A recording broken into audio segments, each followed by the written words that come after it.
Conto de Agatha Christie. O estranho caso de Sir Arthur Carmichael.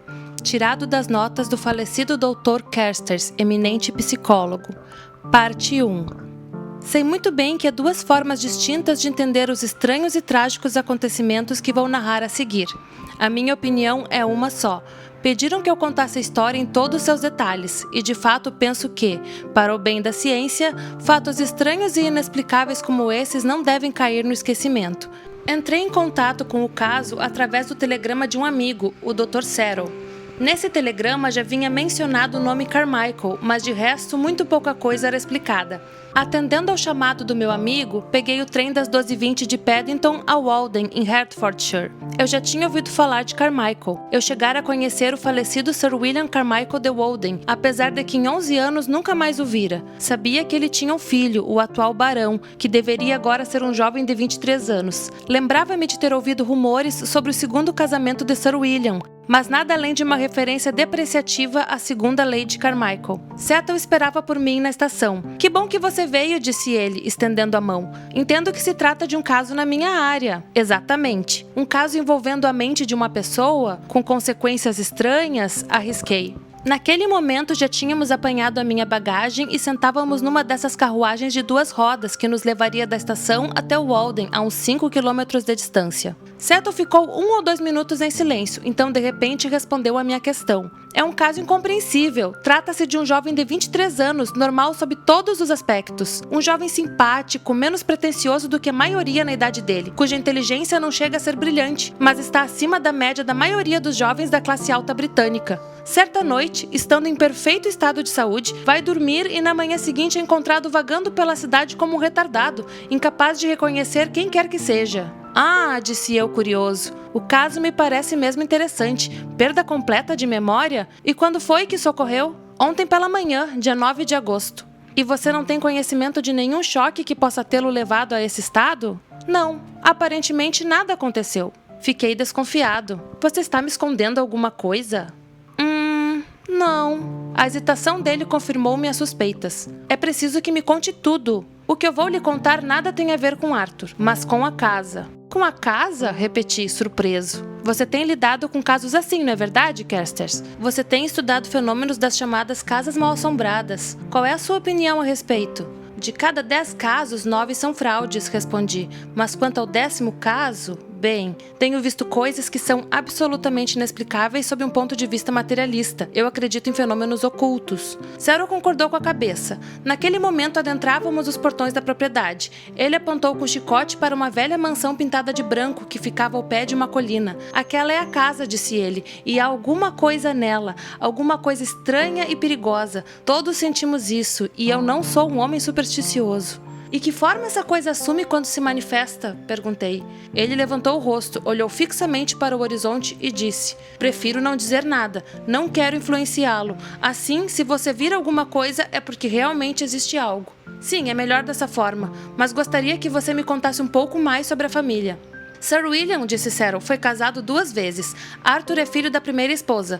9 anos depois, ele casou de novo, e da Lady Carmichael atual não sabemos muita coisa. Ela é só metade inglesa, tem sangue asiático, imagino." Ele fez uma pausa. "Serrell", disse eu, "você não gosta de Lady Carmichael." Ele admitiu sem rodeios. "É verdade, não gosto dela. Ela tem algo de sinistro. Bem, continuando, com essa segunda esposa, Sir William teve outro filho, que agora está com 8 anos de idade. Sir William morreu 3 anos atrás, e Arthur herdou a propriedade e o título.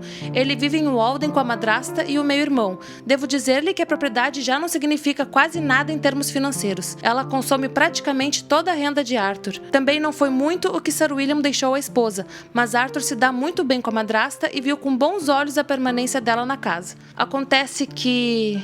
Sim?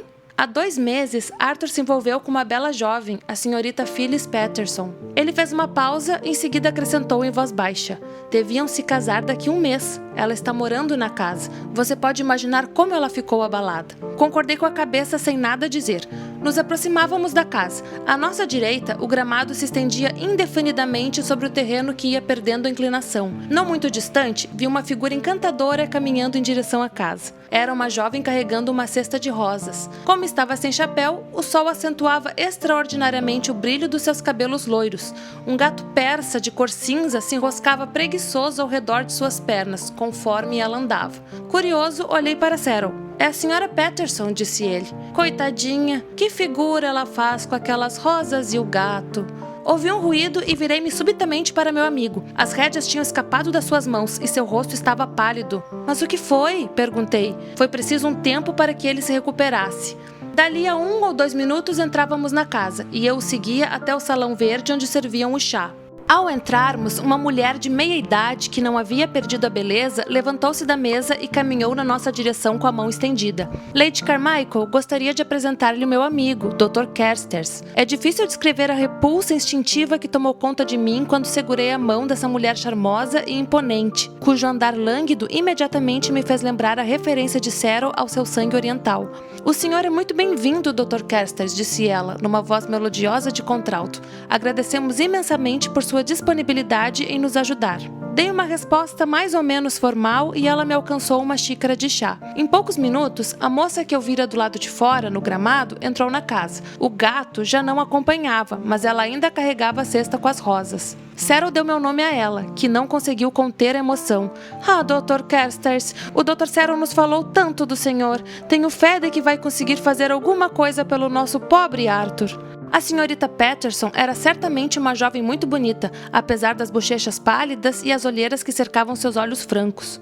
"Minha jovem", disse eu para animá-la, "de fato não há motivo para desespero. Esses casos de perda de memória, de mudança de personalidade, em geral duram pouco tempo. A qualquer momento, o paciente pode voltar a si." Ela sacudiu a cabeça numa negativa. "Mas não creio que seja um caso de mudança de personalidade", disse ela. "Não se trata de outra personalidade. Esse jovem simplesmente não é Arthur.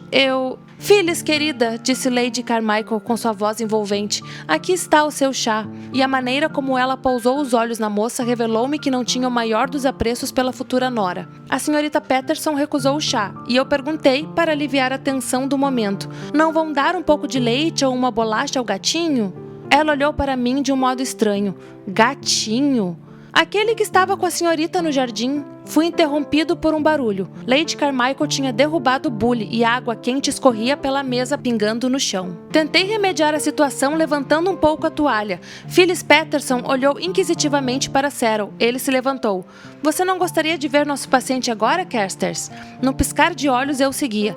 A senhorita Patterson vinha conosco. Subimos ao primeiro andar e Settle tirou a chave do bolso. "Às vezes ele se põe a caminhar sem rumo", explicou.